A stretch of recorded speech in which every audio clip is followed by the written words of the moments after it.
going back to Bill C-71 and the potential ban on handguns, I'd just like to raise a couple of issues there.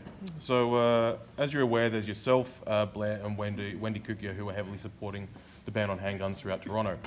There's also the far-left activist groups, Police Estuvian and North 99, who are spewing fake propaganda across social media, basically creating false images of law-abiding firearm owners. I myself own a small business in Toronto specialising in customising handguns for professional competition shooters, and also we do stuff with police and military and other stuff like that.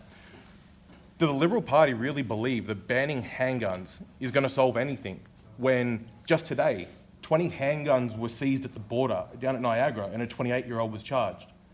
In the last 2 weeks, there was that 50-odd-year-old woman. She had 25 handguns, in the gas tank of her car. So, there's 250,000 legally registered handguns in Toronto. Law-abiding firearm owners who have restricted firearms, such as AR platforms and handguns, they go through a background check every 24 hours, 7 days a week, which the RCMP systems are linked to municipal and provincial police systems. So they're constantly having a background check. How is a handgun ban going to solve anything when criminals themselves don't care for the law and they will find any way they can to obtain a firearm? So I should say, first of all, what is being contemplated is, whether or not, and this is an open debate, so I appreciate your comments because we haven't made a decision on this. There are some. Let me agree with you there that this is an open debate, and I welcome those questions. I would disagree with your characterization of Paul Soubian or the victims of Saint Foy as being far left. They're representing, these are many times mothers who've lost their children. I understand. I should clarify, I'm referring more to their supporters.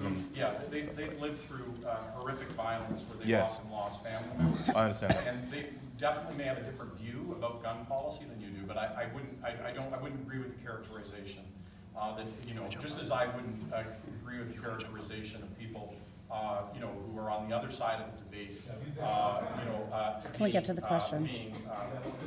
Try to use absolutist terms.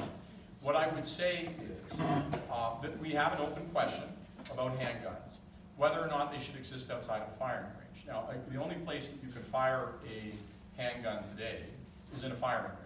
So the question is there a need for people to take them home? Now, some people have said, well, okay, then there's going to be a cost to store them at the range. And so maybe there has to be an effort to ensure that those costs are offset, because we don't want people, because they have now to store them, for those costs to be exorbitant. We have to make sure those fees aren't exorbitant. But as a society, we have to ask the question, and that's what we're having the debate on right now, is does it make sense if the only place you can fire a handgun is in a firing range? Does it make sense for people to take that handgun home and have them in their house? Well, you see, that's where things become difficult. Sorry, again, if I could respond. Central So storage if I wasn't could part of the respond, question. If the question is whether or not they should go home, because of course, once in a home, Okay. then there's a possibility of accidental I discharge, can understand there's that. the possibility. Remember that most murders in Canada, the huge number of murders in Canada, unfortunately, are domestic. Most of them are familial. Less than 1% of all domestic calls even have a firearm there. Yeah. Yeah. There's two in this room who you can talk to. Yeah. Oh, no doubt at all. What I was getting at is when you refer to central storage locations, I wasn't talking about that at all. I have customers that bring certain parts of their firearms to me to be customized. I then need to be able to take their firearm to a range myself in order to test it to make sure it functions properly and safely and all the rest of it. So therefore, by having central storage locations for them, that's a big inconvenience for them, it's inconvenient for the range, and it's inconvenient for any businesses that need to service their firearms. So what we know is that what we know. Not all is ranges that have security or violence electricity involving either. firearms in our country since 2014 has seen about a 1/3 increase. That's 1/3 in suicides as well, by the way. We have both suicides, domestic violence, other forms of violence involving firearms, dramatically up since 2014, and that's after a long period of decline. We have to be very concerned about that.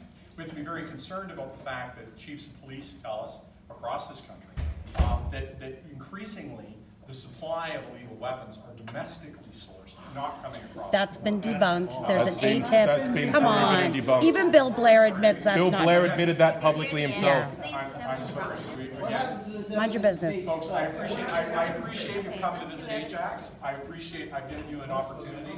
I've given you an opportunity in visiting Ajax to talk about this issue, but I would ask that you remain respectful of this forum. Let's at least be honest. Have different opinions. If you but spoke there's the no truth, reason then for maybe us to we'd be descend respectful of that. into a yelling match. You've asked the question, I'm attempting to give you my perspective. My perspective is Propaganda. that we have a very important and active conversation in this country about whether or not handguns should be in people's homes. Or I don't know of anybody who's saying they shouldn't be available in a firing range. I haven't met anybody who said they shouldn't be available there. But it's a Central very storage active isn't part question of as to the whether or not. examination on the And by the ban. way, a handgun in a home makes somebody a target for, makes somebody potentially a target to be robbed. It makes the possibility of accidental discharge much higher. It makes the possibility of it being used in domestic violence much higher. So these are questions that I think are being asked, and we should have the opportunity. You know, just the lack of respect you're showing here proves why handguns shouldn't be allowed outside the range. So I'm No, you gonna- control yourselves. Let me go to people. You're not who doing a haven't very had good chance job to either. speak, so I'm just gonna go here and then First here. Yes. contact made. Hi, Kathy from Ajax. Just throw out a little evidence base. England has banned the use of a handgun. Excuse me? Evidence. Evidence? England